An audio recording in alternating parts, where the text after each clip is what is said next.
Échappé à personne, on est en pleine négociation annuelle, certaines essayent de revaloriser leur salaire. Alors première question pour vous Nicolas, est-ce que c'est légitime que des salariés se mettent en grève pour mettre la pression, comme on dit, dans les entreprises ? Alors, il faut rappeler que le droit de grève est un droit constitutionnel.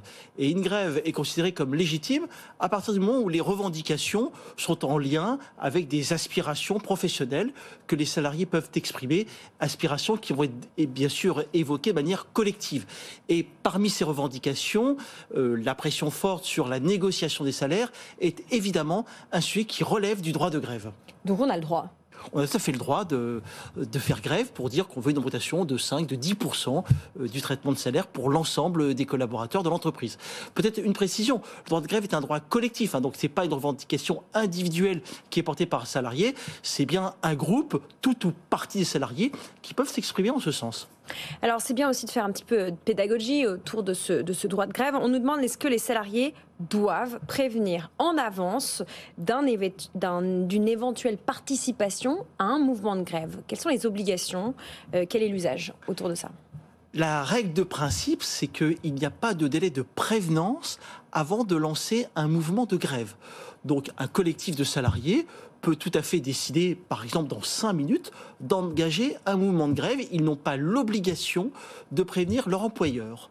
Simplement, il faut exprimer qu'on est en grève, donc ça veut dire qu'il faut se retirer de son poste de travail, il faut arrêter de faire fonctionner un appareil, ou il faut simplement s'extraire de son poste de bureau. Peut-être deux précisions.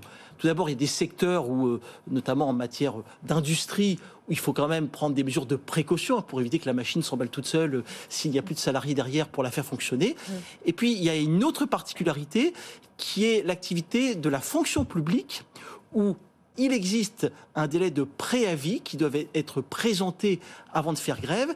Et ça s'applique également aux entreprises privées qui, par délégation de service public, exercent des activités dans lesquelles elles ont un rôle d'intérêt général et pour lequel, là, il existe un droit de grève. On peut très brièvement évoquer des activités comme celle de l'industrie hospitalière qui a bien sûr un aspect privé, ou des métiers comme par exemple la collecte d'ordures ou des activités qui sont directement en lien avec des activités dites de service public. J'ai une petite question sur votre ressenti. Est-ce que vous sentez cette année, en période d'inflation, alors qu'on est dans les négociations, qu'il y a particulièrement des mouvements de grève peut-être plus importants que les années précédentes ? Ah oui, tout à fait. Alors déjà, ça a commencé. Je crois que depuis le mois de mai-juin, on a vu poindre quelques mouvements épars ici et là de grève, et je pense que ça va s'accentuer au fil du temps. Pour une raison très simple, c'est que si on regarde le niveau moyen d'augmentation qui est négocié en fonction des branches, on oscille entre 3, 5 et 6% d'augmentation, alors qu'on affiche d'un point de vue plus général que le taux d'inflation est plus élevé que ces sommes-là.